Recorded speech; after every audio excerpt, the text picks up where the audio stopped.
தூத்துக்குடி மாவட்டம் கைத்தார் பகுதி விவசாயிகள் இன்று மாவட்ட ஆட்சித்தலைவர் அவர்களிடம் மனு அளித்திருக்கிறார்கள்.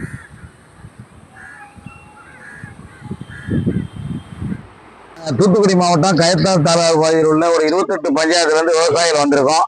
எங்களுக்கு கடந்த ஆண்டு பயிரிடப்பட்ட உளுந்து பயிர்களானது கனமழை வெள்ளத்தால் அதிகமாக பாதிப்படைஞ்சிருச்சு. அந்த பாதிப்படைஞ்ச பகுதிகளை வேளாண்மைத்துறை அதிகாரிகளும் வருவாய்த்துறை அதிகாரிகளும் பார்வையிட்டு அதுக்குரிய ஆவணங்களை விவசாயிகளை வாங்கி சென்றாங்க.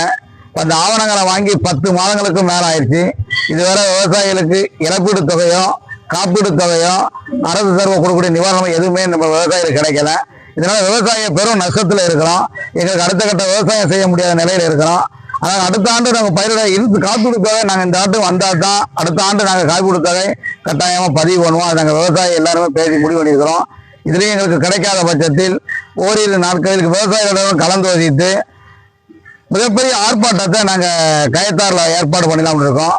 நாங்கள் தூத்துக்குடியில் இருக்க மாவட்டம் எல்லா விவசாயிகளையும் ஒருங்கிணைச்சு பெரிய ஆர்ப்பாட்டத்தை ரெடி பண்ணி அது மூலயமா அரசுக்கு எங்களுடைய கோரிக்கையை தெரியப்படுத்தும் என்பதை அனைத்து விவசாயிகள் முன்னேற்ற சங்கத்தின் சார்பாக தெரிவித்துக் கொள்கிறோம். இன்னைக்கு நீங்க மாவட்ட ஆட்சித்தலைவரை பாத்தீங்கல்ல? ஆமா சார். மாவட்ட ஆட்சித்தலைவர் என்ன சொன்னாங்க?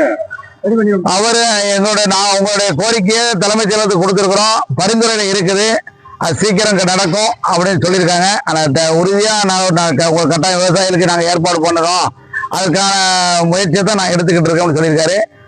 அது விரைவில் உங்களுக்கு வரும்னு சொல்லியிருக்காங்க. நாங்களும் அதுக்காண்டி ஆட்சித்தலைவர் சொன்ன உத்தரவுப்படி நாங்கள் 1 வாரம் 2 வாரம் காத்திருப்போம். அதிலும் வராத பட்சத்தில் ஆர்ப்பாட்டத்துக்கு தயாராகும். கைத்தாறுல எந்த கிராமத்துல பேர் சொல்லுங்களேன். கைத்தாறு கிராமங்கள்னு இல்லாம ஒரு 28 பஞ்சாயத்து இருக்கேன். 28 பஞ்சாயத்துமே பாதிப்படைஞ்ச பகுதி தான். ஆமா, அந்த கிராமம் எல்லாமே மழையினால சேதம் அடைஞ்சிருக்கு. குறிப்பா சொல்ல போனோம்னா ஐயானரத்து, திருமங்கூராட்சி, பனிக்கர்குளம், உசிலங்குளம், பெரியசாமிபுரம், நாகலாபுரம், ஓலாகுளம், அது போன்ற அதிகமான கிராமங்கள். சொல்ல போனா நமக்கு ஊராட்சி 28 இருக்கு. அது உட்பிரிவுகள் பார்த்தீங்கன்னா 50க்கும் மேற்பட்ட கிராமங்கள் இருக்கு. அத்தனையுமே பாதிப்படைஞ்சிருக்கு. அந்த பாதிப்படைந்த பகுதியை ரெக்கார்டுக்கெல்லாம் அரசு அதிகாரிகளுக்கு கவனத்துக்கு போயிருச்சு. அந்த பாதிப்படைந்த பகுதியில் உரிய நிவாரணத்தை அரசு சார்பாக கொடுக்கணும்னு நாங்க கேட்டுக்கிறோம். ஏதாவது எத்தனை கோடி மதிப்பீடுன்னு தயாரிப்பு? அப்பதான் மதிப்பீடு எங்க விவசாயிகளுக்கு எங்களுக்கு தெரிய வரல. எல்லாமே ஒவ்வொரு அதிகாரிகள் வாங்கியிருக்காங்க. அதிகாரிகள்ட்ட தான் கேட்கணும். எவ்வளவு பட்ஜெட் எவ்வளவு அழிவுங்கிறது அதிகாரிகள்ட்ட தான் கலந்துக்கணும். மொத்தம் எத்தனை ஏக்கர் லேண்ட்? ஐயா, கணக்குன்னா ஒவ்வொரு கிராமம் இருக்கு. இப்ப நாங்க கொடுக்கணுங்களா?